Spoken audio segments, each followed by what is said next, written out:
اعوذ باللہ من الشیطان الرجیم بسم اللہ الرحمن الرحیم۔ اکثر اوقات لوگوں کے گھروں میں جنات کا بسیرا ہوتا ہے، جناتی اثرات ہوتے ہیں وہاں گھر میں، یا گھر کے ارد گرد ویران جگہ ہوتی ہیں، نالے ہوتے ہیں کہ جہاں سے شیاطین جنات ارد گرد کے جو گھر ہیں ان میں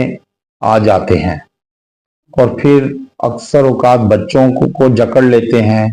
یا گھر کے جو بڑے افراد ہیں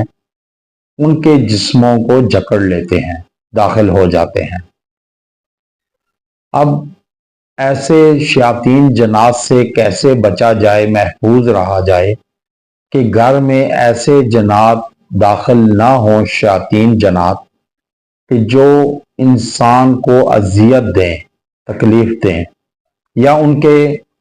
جسموں میں کو جکڑ کر بالکل مفلوج کر دیا جاتا ہے۔ کئی تو جنات کا ایسے اٹیک ہوتے ہیں کہ انسان کومے میں چلا جاتا ہے، حرکت نہیں کر سکتا، جسم کو بالکل مفلوج کر دیا جاتا ہے۔ یہ کر دیتے ہیں جنات، شیاطین جنات جو پاورفل ہوتے ہیں جنات، وہ انسان کے جسم کو مفلوج کر کے کومے میں لے جاتے ہیں، انسان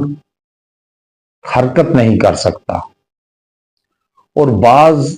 ایسے شیاطین جنات ہیں، مختلف ڈیوٹیاں ہوتی ہیں ان کی، جو داخل ہوتے ہی اس پر کام شروع کر دیتے ہیں۔ کئی شیاطین جنات انسان جس گھر میں داخل ہوتے ہیں اس گھر میں لڑائی جھگڑوں کا سبب بن جاتے ہیں، اس گھر والوں کے دماغوں کو جکڑ کر آپس میں ٹکرا دیا جاتا ہے۔ وہ ایسے ٹکرایا جاتا ہے کہ رونک جونک شروع ہو جاتی ہے، لڑائی جھگڑوں کا ایسا طوفان برپا ہو جاتا ہے نہ ختم ہونے والا، اور آپس میں لڑتے لڑتے وہ گھر ویران ہو جاتا ہے۔ اب ایسے عمل میں کیسے بچا جائے ان شیاطین جنات سے، کہ آپ 4 کیلیں لیں سٹیل کی، 4 میخیں لیں کیل لے کر، اس پر سورہ طارق 1 مرتبہ پڑھ کر دم کریں، اور اول و آخر درود ابراہیمی کے ساتھ سورہ طارق پڑھ کر دم کریں ان 4 کیلوں پر، اور وہ کیلیں گھر کے چاروں کونوں پر ٹھونس دی جائیں، لگا دی جائیں، گھر کے چاروں کونوں پر لگا دیں۔ انشاءاللہ تعالی آپ دیکھیں گے کہ آپ کے گھر میں شیاطین جنات داخل نہیں ہوں گے،